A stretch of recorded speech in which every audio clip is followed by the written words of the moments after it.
Morning, and thank you all for joining our Chamber chat. I'm Gigi Godwin, President and CEO of the Montgomery County Chamber of Commerce. It is a pleasure to welcome you to join us for today's discussion on employer liability and COVID-19. And what an important topic this is, especially as business leaders like you need to innovate, adapt, and make important decisions now to position yourselves strategically for what we hope will soon be a post-pandemic recovery. We know that employers are likely to see an increase in COVID-19 related lawsuits as more and more people head back to work amid the lifting of coronavirus related restrictions.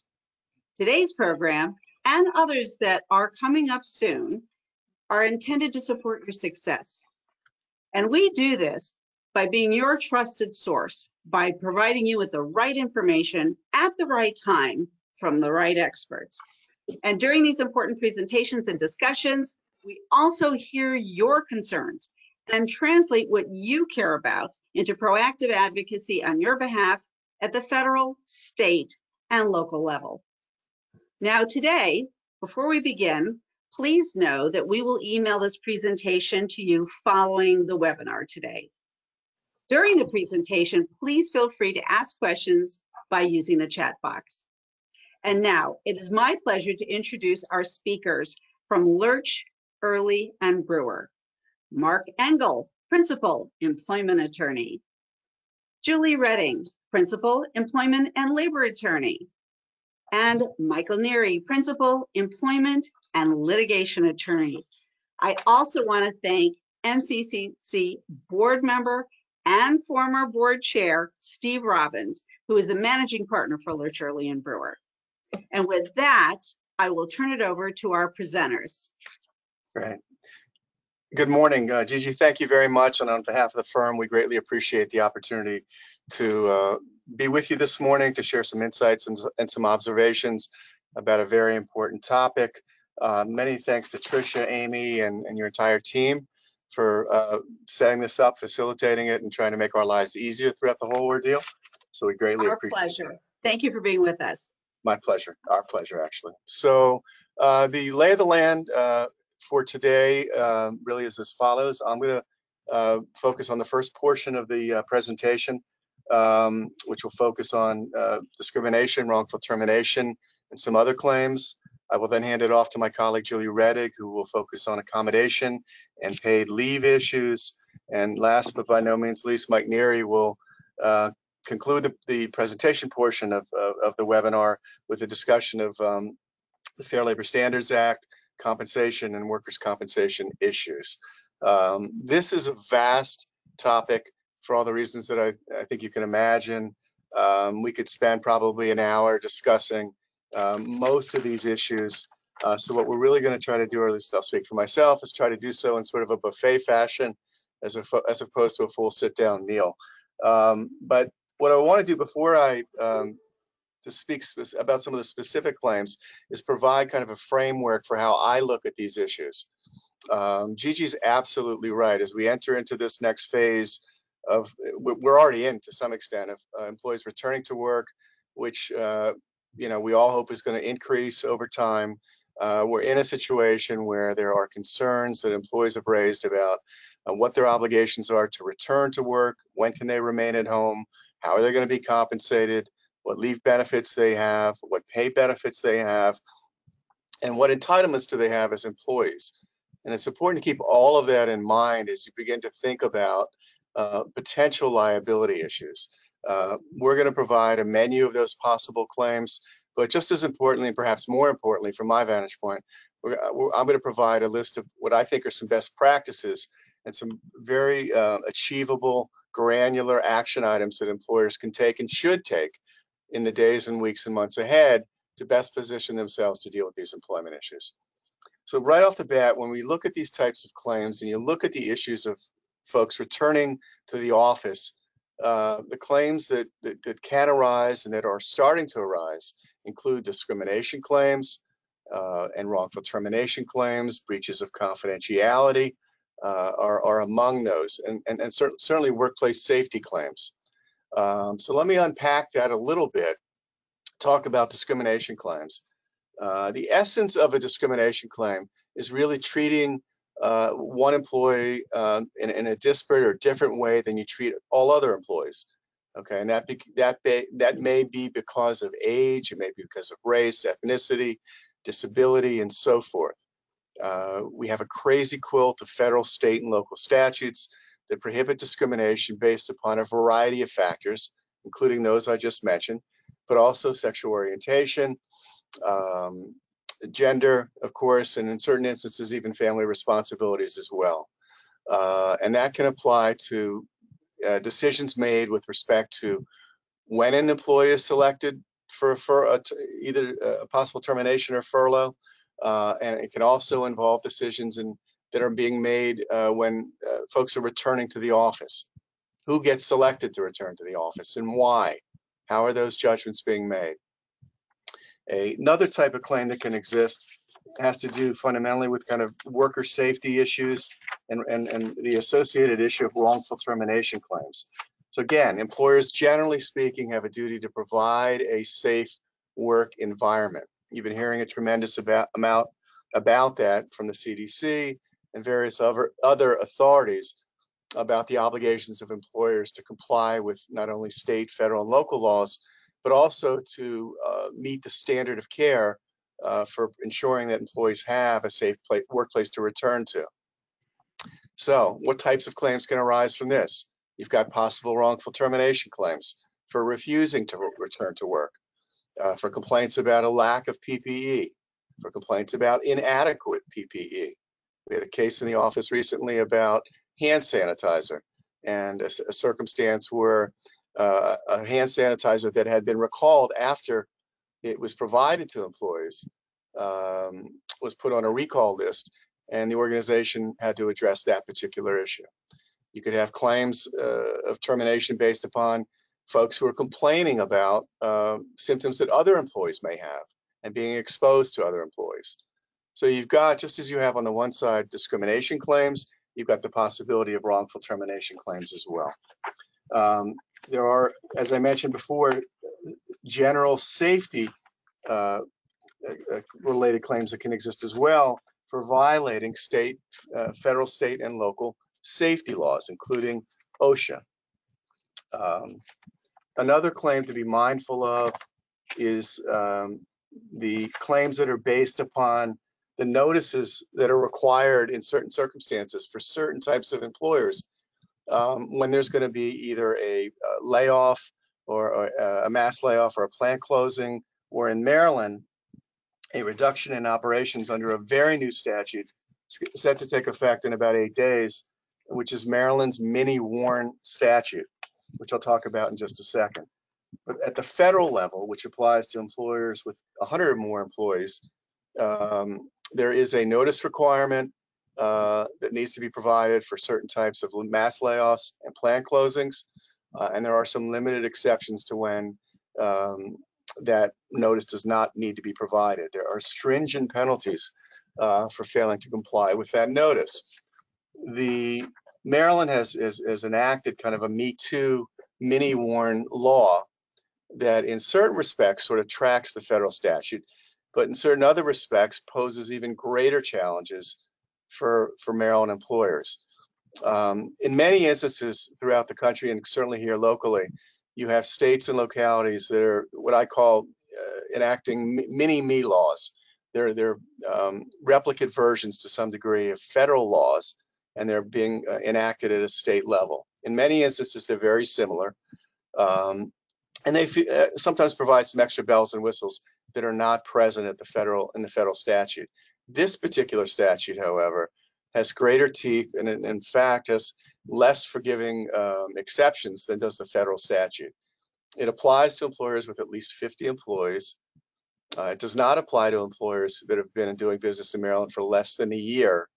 And it applies to reductions in operations, which really have to do with two fundamental circumstances: the relocation of a part of an employer's operations, or what appears to be more commonly a shutdown of a workplace or a portion of operations that reduces the number of employees by the greater of 25% or at least 15 employees over a 3-month period. So again, very important to keep your eye on that as you consider furloughs and you consider terminations and you consider layoffs and reductions in force, as the PPP monies have been expended in many instances, and employers are making that difficult decision about what steps to take next. There are very significant penalties under the Maryland statute, and the Maryland statute, unlike the federal statute, does not have exceptions for unforeseen business circumstances and what are known as natural disasters.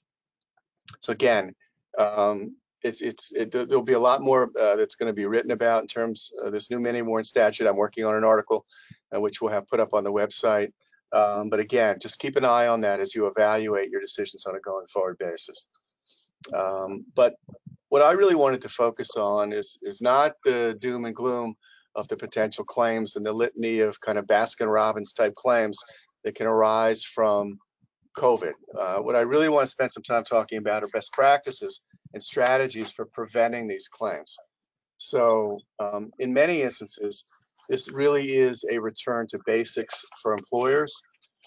Look, in my view, and when I do manager training and other types of workshops, legal claims, are my view, are just they're a coat hook. They're the legal theory. They're the foundation for getting into an administrative body or getting into a courtroom or both. But at their core, they almost always involve some level of a perception that someone has not followed the law, someone has not been respectful in how they've applied the law, and that the decision seems unfair. And that's a common thread that I think you can find throughout, claims based upon wrongful termination, harassment, and so forth. So what's an employer to do? The great news here, I think, is that there are some very achievable steps. For those folks who have not done so, pull out the leave policies, update those leave policies to make sure you're complying with the state and local leave statutes, and also the Families First Coronavirus Act, which Julie's going to talk about in just a second. Update job descriptions, review job descriptions. Working remotely is different. The job duties may have changed. They may have evolved. They may not be on the same as what was on that piece of paper 3 years ago. Dust those things off. They'll provide a great framework for analyzing how you're going to go ahead and make these important employment decisions. Develop, if you don't already have it, a remote work plan. I can't emphasize this enough. That plan is going to have a lot of different components, including who are the essential workers, when folks need to return to work, whether there'll be a hybrid relationship in terms of working remotely, and so forth. Upgrade, review the accommodation policies. When and under what circumstances can employees remain at home? Okay, and Julie may talk about that in more detail. But again, look at those policies. Have they been updated? Are they current? Do they reflect the lay of the land with the new statutes that have been implemented since COVID, since the pandemic ensued earlier this year? Train managers. I can't emphasize that enough. The open secret and the not so open secret in my practice is that most mid-level managers in particular are too afraid to ask for assistance when it comes to dealing with personnel issues. And never has that been more challenging than in this COVID world. And it's doubly hard to train employees and manage employees in a remote circumstance. So be a resource, establish protocols and procedures for training managers, centralize hiring decisions and termination decisions. Companies get in trouble when they delegate those decisions to managers in remote locations, and there's not a consistency in terms of how those decisions are being applied. Okay, make sure, get back to basics in terms of evaluating the decision to either terminate, lay off, reduce pay, and so forth. Kick the tires on those decisions. Is that decision consistent with our policies? Is it consistent with our past practice? Is it going to be perceived as retaliatory for any reason? Have we fully compensated the employee such that we're not walking into a wage claim, which Mike will talk about in just a second? Again, look at these issues holistically and make sure you have a team that is going to focus on those issues to ensure that there's consistency in the decision. Ensure that the decision it makes sense. Is it defensible? Are we going to be able to stand behind it with an administrative body or in a courtroom if necessary? Is it fair? in the broadest sense of what, given the COVID world, are we treating our employees fairly? Finally, if you're going to do all those things, and hopefully you will, update job descriptions, update leave policies, update accommodation policies, update evaluation forms. Okay, you're going to want to make sure that you have the insurances in place that will apply to employment claims that can be filed in the COVID world, both from a remote standpoint and in circumstances when folks are returning to the office. So I think I'm bumping up on my time, and so with that, I will turn it over to Julie, and we're available for questions later in the presentation. Great. Thanks, Mark, and thanks again to the Chamber for the opportunity to be with all of you here this morning. So as Mark mentioned, I'm going to talk a little bit about what we're seeing in a potential employer liability arising out of accommodation and paid leave claims that have a nexus with the pandemic that we're experiencing.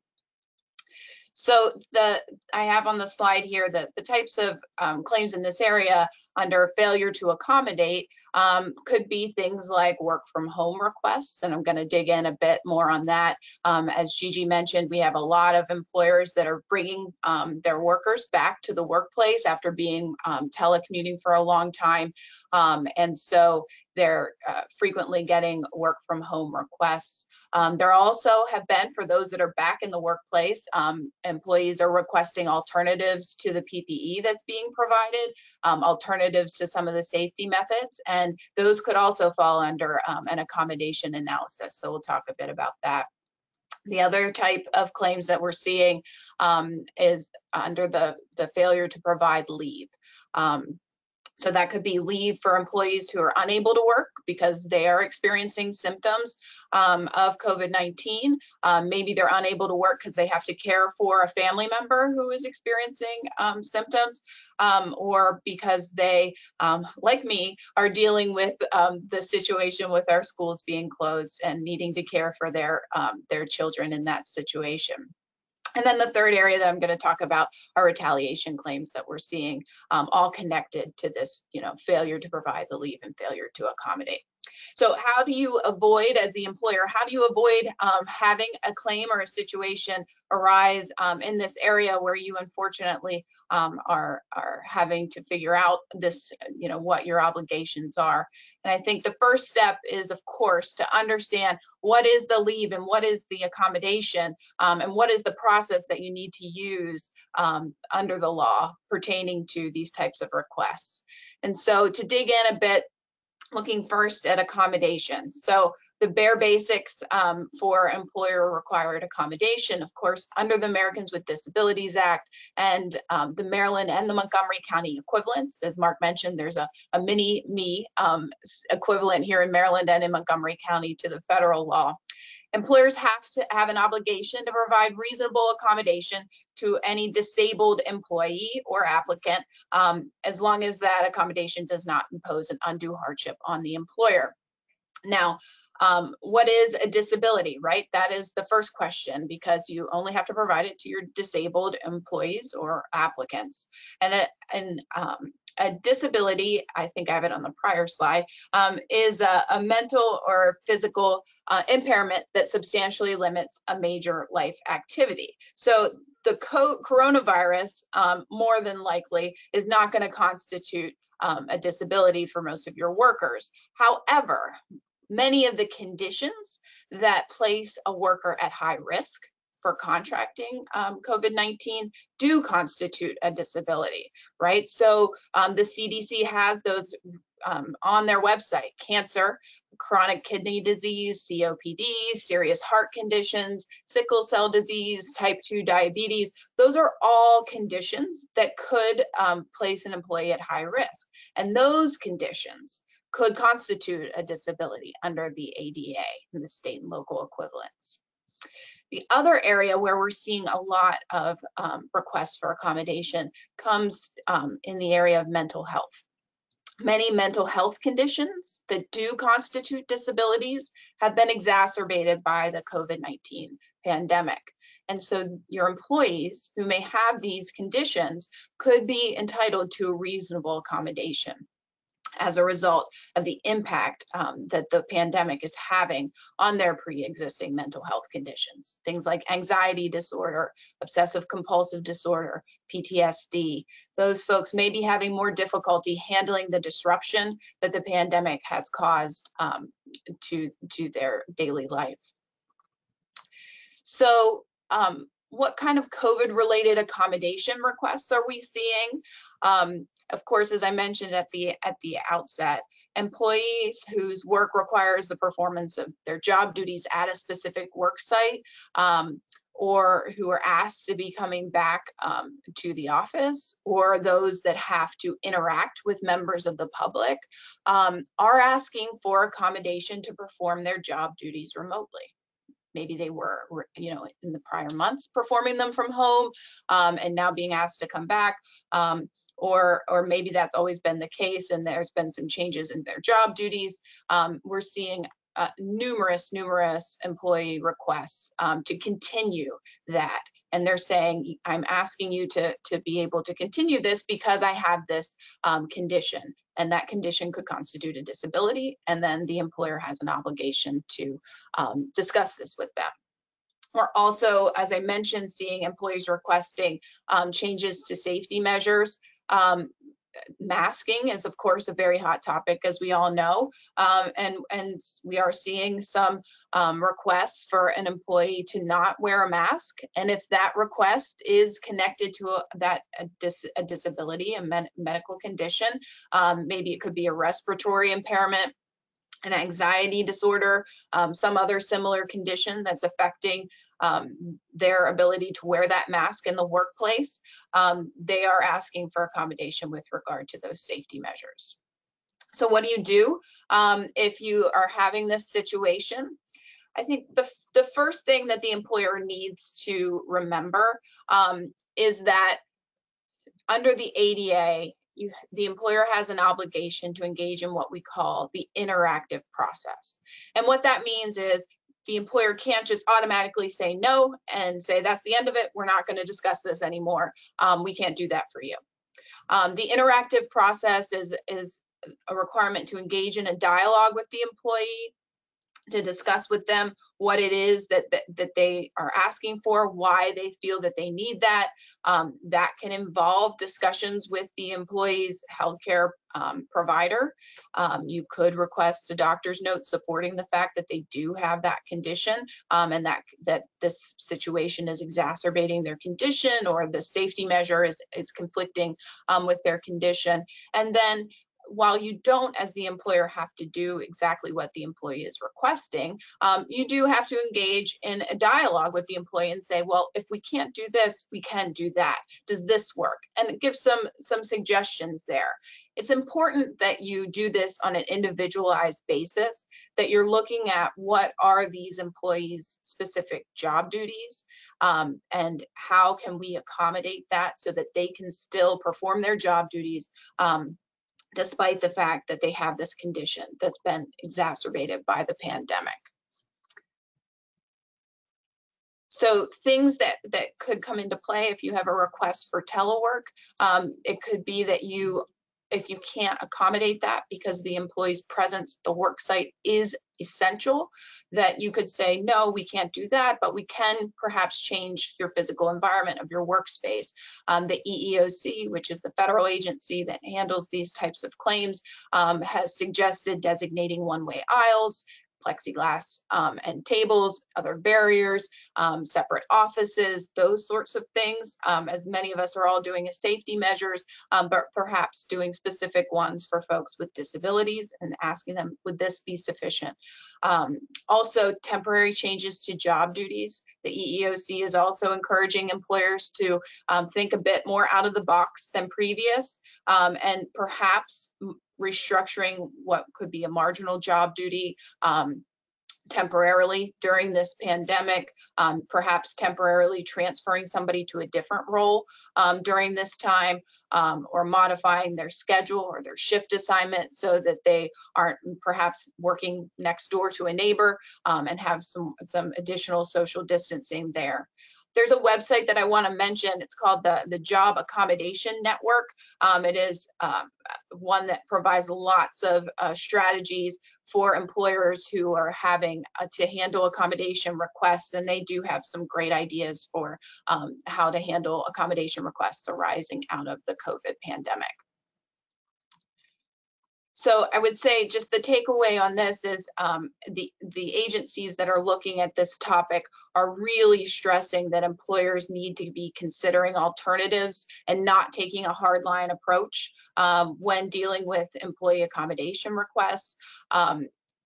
You may be able to conclude that doing something is an essential function of that person's job, but they really want to see employers engaging in that individualized inquiry, looking at the job description, looking at the duties, trying to strategize and talk to the employee about different ways they could do their job, so that the employer and the employee could continue working harmoniously going forward.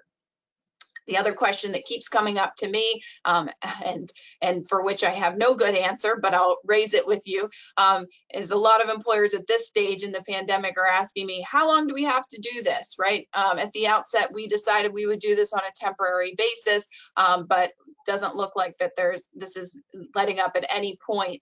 And I'll just mention the EEOC seems to be fully supportive of this being labeled as a temporary accommodation, but they aren't making clear how long that needs to be kept in effect. And so I think that's all going to depend on the situation, the pandemic situation, and what's going on in the area. But it does seem to be that we're in for a much longer temporary accommodation than any of us thought back in April when some of these guidances came out. So then, in addition to accommodation requests, there also, I have at the bottom of that slide, that one should always remember that leave is a possible accommodation under the ADA. And then there is also other types of leave that employers are required to provide. And so I just want to highlight those to make sure everyone is reminded of that. Here in Montgomery County, we have the privilege of providing our employees with sick and safe leave under complying both with the Maryland Healthy Working Families Act and the Montgomery County Earned Sick and Safe Leave Law, that provides an additional coverage than the state does. It, of course, requires employers to provide 56 hours of paid leave per year if you have 5 or more employees. If you have fewer than 5 employees, then you have to give 32 hours of paid leave and 24 hours of unpaid leave. Important to remember that this sick and safe leave covers the employee's leave taken for the employee's own illness, as well as an illness of their covered family member, spouse, child, son or daughter, or parent. It also covers time off if the employer's place of business is closed by a public official due to a public health emergency, and also if a school or child care center is closed due to an order. So we saw that back in the spring, a lot of folks using sick and safe leave for that time period, that initial time. Also, just want to mention government contractors also are required to provide paid sick and safe leave under an executive order.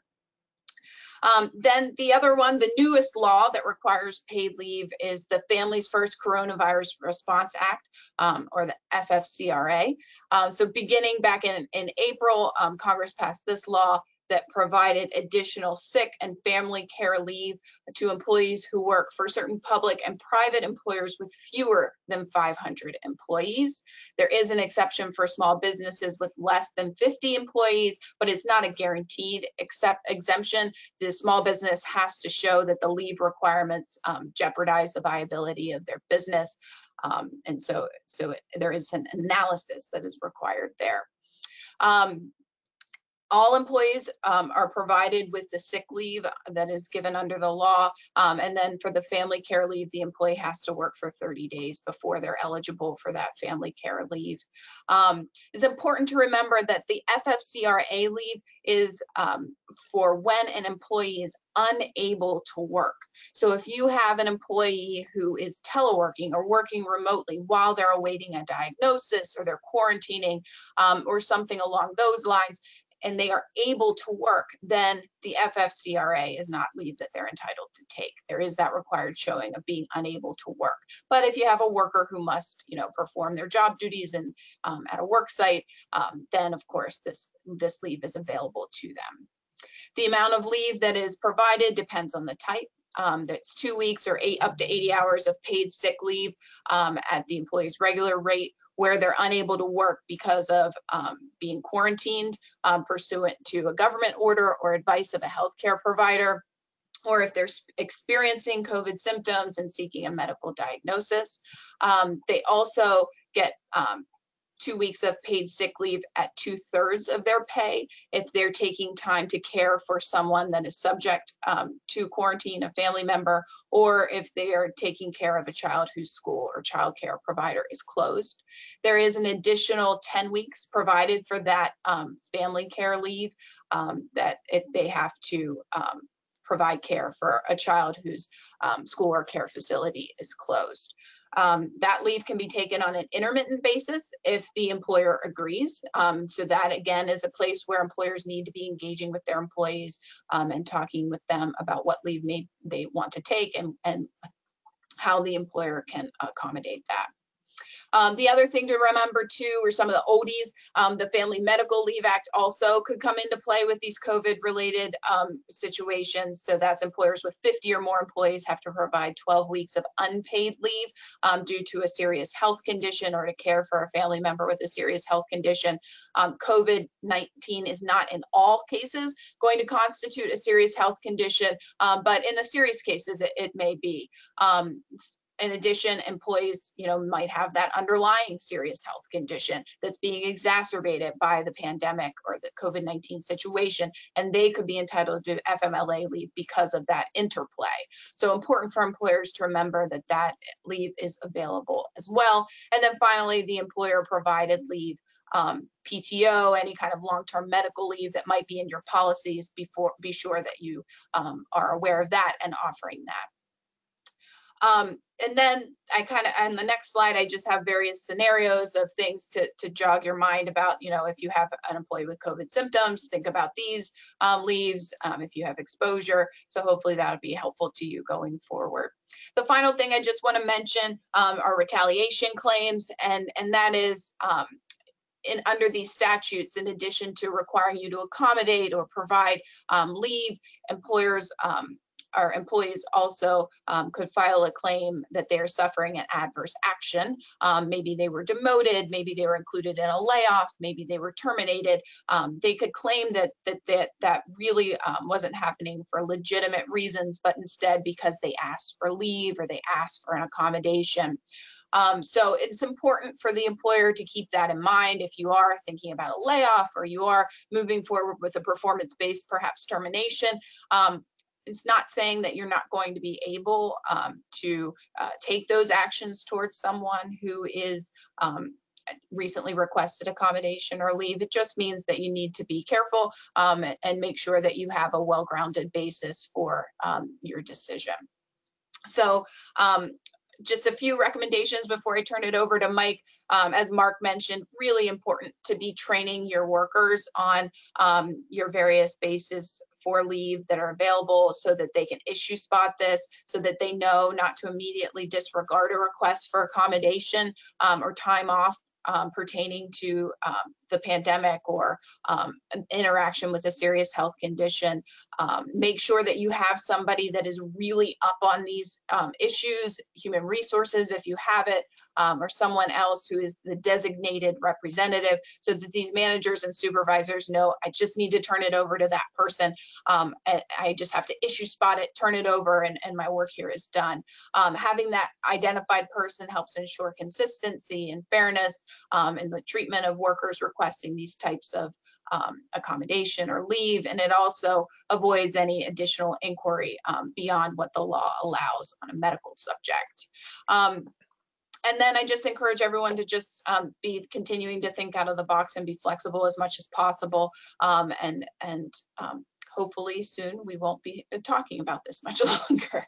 So with that, I will turn it over to Mike, and as Mark mentioned, we'll have time for questions afterwards. Thank you, Julie. Thanks everybody for joining us today. I'm going to be talking about the Fair Labor Standards Act and some wage and hour issues related to COVID-19 and some scenarios that have come up come across our desks and or that have been already subject to lawsuits, so that hopefully it can be top of mind to you if these issues come up, and you'll have a basic background about how to respond to them. And then I'm going to talk briefly about workers' compensation issues and how that's been evolving through charges and claims that have been processed to date, and how the various jurisdictions seem to be handling them. So diving into the Fair Labor Standards Act issues, generally that law requires you to pay at least the minimum wage to your non-exempt staff for all hours worked. And you have to pay your managers, your exempt manager, or other types of exempt employees on a salary basis. So the first issue that wanted to highlight is the concept of a leave bank drawdown and whether you can do that. So this scenario would typically arise if you have an outbreak or some reason in which you have to shut down your office for the day, or maybe longer to clean the facility, or maybe for business reasons you decide you're going to shut for a while if the customers aren't there. What is your obligation to pay the employees, and can you utilize a leave bank? For your non-exempt hourly employees, if they're not working, they don't get paid. So that's the easiest issue to deal with there. For your exempt salaried employees, if you have a vacation plan and you haven't boxed yourself into limiting your flexibility in requiring employees to use and draw down from that bank, you can draw down from that bank to supplement their salary. So it's important to realize that improper deductions from a salary can jeopardize the exemption, meaning that if you improperly deduct, that employee could be entitled to overtime for all the hours they worked over 40. But if you have a bona fide benefits plan and you require your exempt employees to draw down a day or more from that plan, you're fine so long as they get their salary for that work week. If you're closed for a full week and the exempt employees are performing no work for you, which is a little tricky in the current world where people are working remotely, but if in reality they're not working for you at all for the full week, you don't have to pay for that full week. And if you have a longer term shutdown, or if you have to right size for a temporary basis your workforce, and you want to do effectively a furlough, it's a program that would essentially be leave without pay. It's obviously fine to furlough your non-exempts, your hourlies, for the time period in which you set aside as a furlough period. Your exempt employees, you need to be mindful that similar principles, if you're going to furlough them, they need to be totally relieved of duty and not be doing various tasks from home, so that they're not entitled to their salary for that week. So if they were to put in 15 minutes of work in a work week while they're on furlough, technically they're supposed to be getting their full salary. So you want to be considering those issues, and the reality is a minor foot fault in this area could lead to some significant exposure, because the Fair Labor Standards Act is set up in a way that it's very favorable to employees and also to plaintiffs' attorneys who litigate cases in this area. Another issue that comes up once an employee has exhausted all of their leave, and the longer this pandemic goes on, the more likely individuals may have to quarantine more than once because of being exposed. And Julie mentioned all the various leave issues you should be thinking about and whether you have to pay the employees to quarantine. And as budgets get tighter and times get tougher, that, the golden heart in which you want to help everyone, the dollars just might not be there. So what do you do if someone's completely out of their leave and they have to quarantine? Well, you don't have to pay them, continue to pay them, but you want to be consistent in how you're approaching that scenario, absent a fundamental change in your business rationale. So maybe the pandemic started and people were out of leave and you wanted to pay them if they had to quarantine or if they were concerned that they were exposed. But times have changed and now you've got to tighten the belt and you can't do it any longer. Well, you really should take the time to document that decision to protect yourself from liability if you're going to change in that regard. But there is no requirement to pay someone once they exhaust all of their paid leave benefits for a quarantine period. Now, that's subject to the same principle that if you have an exempt employee and they work for you Monday, Tuesday, Wednesday, and they've got a quarantine Thursday, Friday, you've got to pay them for that week. But if they're off the entire next week and they're not working for you even remotely, you don't have to pay them. So another issue that you just need to be mindful of is because times are tough, and I'm sure you all have some employees that really want to do well by you and want to see your company succeed. And dollars might be tough, and furloughs might be implemented, or people might even be reduced hours, things of that nature. But they want to go the extra mile. They want to help you. They want to help your business get through it. And so they volunteer. They want to, quote unquote, volunteer for you to help, keep the trains running on time, and so that there is a business for them to come back to when you're able to bring them back up to full-time employment. I seriously caution you seriously to avoid that. The Fair Labor Standards Act has a very narrow ability to accept volunteers, and it's mainly in the nonprofit world.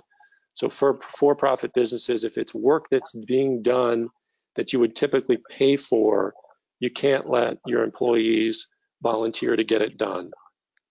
Just avoid that landmine.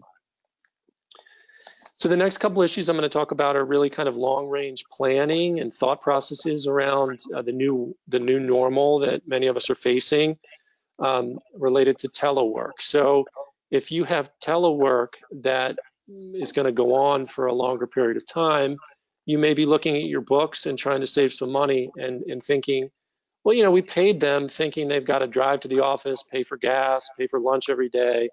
Can we reduce their salaries or reduce their wages now that they're in a new telework environment and they don't have to get the dry cleaning done or pay for all the gas and all that commuting expenses? If you're providing the telework as a reasonable accommodation, you need to continue to pay them a reasonable accommodation for a disability.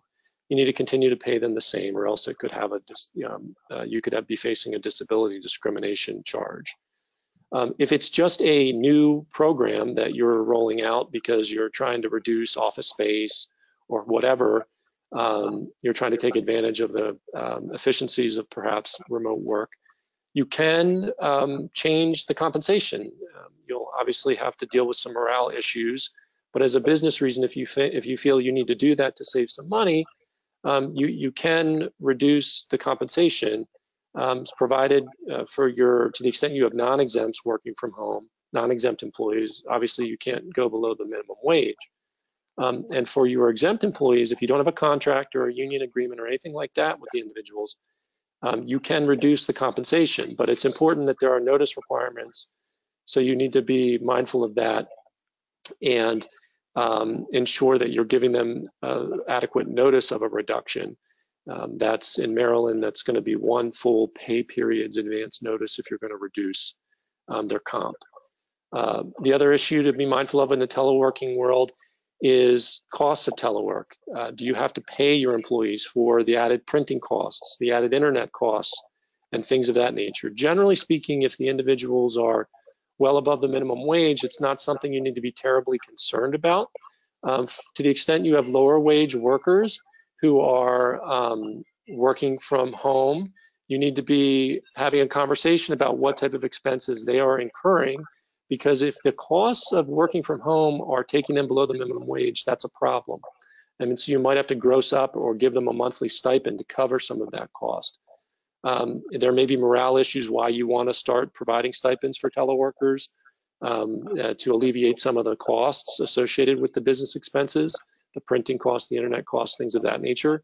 But really be mindful of it if you have lower wage workers working from home, or if you have managers whose salary basis is close to the threshold level to qualify them for an exempt status. The other big ones are when you're teleworking is hours. How do you pay them? How do you track the hours? And you really need to have a strong program, and your managers need to be aware that if you have an indication that they are working more than their hours worked, traditional hours worked, you're on the hook for that. You don't have to pay for hours you have no clue that they're working. So you have to have a strong, robust reporting requirement so that they're tracking their time. And you also have to be mindful that if red flags are going up, you're getting emails from people at 8, 9 o'clock at night consistently, you need to be asking questions. What are you doing? Your work day ended at 5, and make sure that you're paying for them if they're working.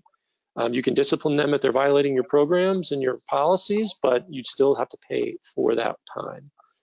Finally, the biggest one, and I think it's a landmine for people with teleworkers, is when does the workday begin and end? There's a continuous workday rule that traditionally applies under the Fair Labor Standards Act, meaning you have to pay somebody absent a bona fide meal break where they're relieved of duty from the first time they start working for you until they end working for you. This is particularly the case for non-exempt employees. The salary is going to cover for exempt employees. But for non-exempt employees, what do you do when you're trying to, once again, have that heart of gold and set up a scenario where the workers can, run to school and pick up the kids, or sit over their shoulder if they're doing a Zoom from home for their kids from 12 to 2, but they're going to be working from 2 to 4, and then it's going to go into 7:30 and to 9:30. That would violate the continuous duty rule. Now, Congress tried to change that with the Family First Coronavirus Response Act to give employers flexibility to allow for those types of arrangements if they're going to give the employees that flexibility to have an alternative workday. So they're going to check in from 7:30 to 10:30, then they're going to work, monitor their kids, and they're going to come back online.